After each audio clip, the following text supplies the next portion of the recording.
community. Minority means Indians, Hispanics, Negrites.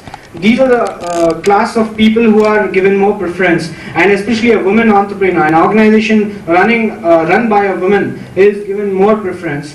And these are the preferential categories that have been brought out in the last 3-4 months. And these projects are not less than 200 billion US dollars, and these are all basically federal projects from the federal agencies and counties across the US. And we have registered ourselves as a vendor in almost all the parts of US and Australia and New Zealand, which we find the same scenario repeating. Now here what we find is these projects are there, but they cannot be procured by Indian companies, because namely the question comes that they should be a US entity.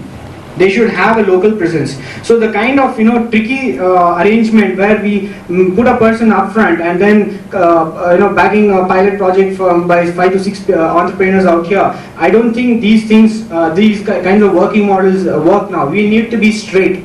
So we are encouraging companies out here to have the local presence. If they have a local presence as an office or something, we're trying to convert into a legal presence. And I like to take pride in mentioning that we are specialists in incorporating wholly owned subsidiaries called limited liability companies in the US, that is the LLCs. And we are the Reserve Bank recognizes us as an authority in this area, and we have we have rendered these services to several Indian companies, and we have a good understanding of the business process as to what benefits you will derive. This is not limited only to the IT companies, but also to the export houses.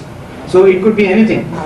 So this is one area which is very, very significant, which gives you, especially in the state of Delaware, where the cost is very low on taxation, and you find yourself among Fortune 500 companies. Enablers, we solicit this business.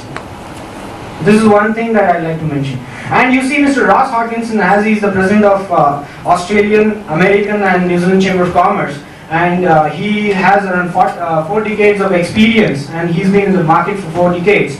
So virtually people who were his subordinates way long back 20 years ago are now senior guys in the industry and